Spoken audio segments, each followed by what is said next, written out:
Mounting monsters is gone in Monster Hunter Rise. Well, almost. What was once expertly handled by Insect Glaive is now shared by all weapons in Mounting's new form, Wyvern Riding. While aerial attacks still contribute to Wyvern Riding, it's really Silkbind skills that trigger a ride. Perform enough Silkbind attacks and the monster will become still with glowing wirebugs surrounding it. Simply attack the monster to start riding. You can also trigger a ride by using a puppet spider, like the one found in the Shrine Ruins west of Area 5.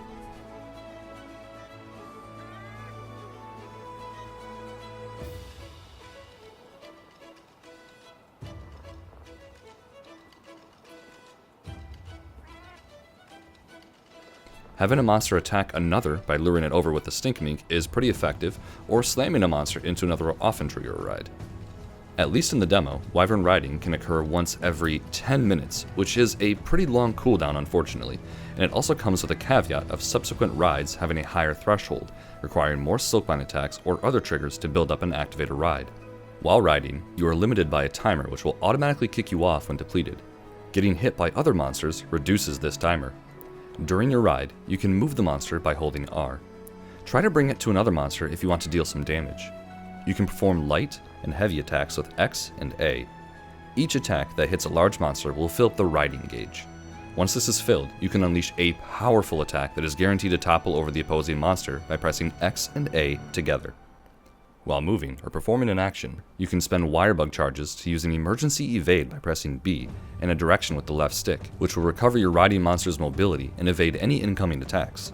If you time this right, you can briefly stun the opposing monster.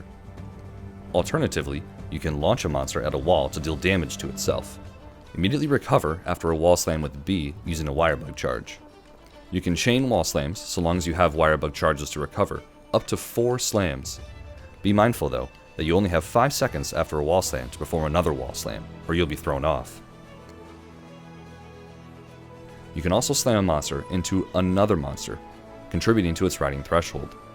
If that monster hasn't been ridden yet in the hunt, it will most likely meet its threshold and you can hop on. Now let's talk tips. When riding a monster, you will automatically target any other large monster in the area, making it kind of a pain to move around freely. If you're going for a wall slam, try to move away a little bit first so you can properly line up subsequent slams. If you're riding a monster you're trying to hunt, let it get its ass beat a little bit by another large monster before executing a wall slam chain. Keep in mind that getting hit while riding will significantly reduce the timer. Instead of a wall slam chain, however, you can slam it into a wall for damage, and then slam it into the other monster to be able to ride that one. Hop on that monster, and deal further damage to your target. You can ride a monster for a while, across a whole map if you want to. Use this to get to another monster quickly, and start the hunt off with some good damage. Some monsters, like Rathian, can put various blights or other effects on large monsters with its attacks, so try to take advantage of this.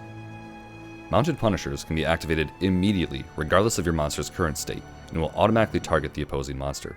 Get a few extra hits in before the gauge depletes to capitalize on damage. Attacking while on a monster won't hurt your teammates. If you're not moving or performing an action, evading does not cost a wirebug charge. Each monster has multiple light and heavy attacks that can be used by combining the left stick with X or A. For instance, Rathian will do a backflip if you press A with the left stick forwards, or shoot 3 fireballs if you hold the left stick backwards and press A. Some monsters even have combos by pressing the button multiple times or switching between light and heavy. It seems that there is a significantly higher threshold for riding the target monster of the quest, meaning you'll need to utilize other monsters, puppet spiders, and more Silkbind attacks to get a ride on the monster you're set out to take down. That's all there is to Wyvern Riding. It is a serious source of damage and can turn the tides of battle quickly, so take advantage of it.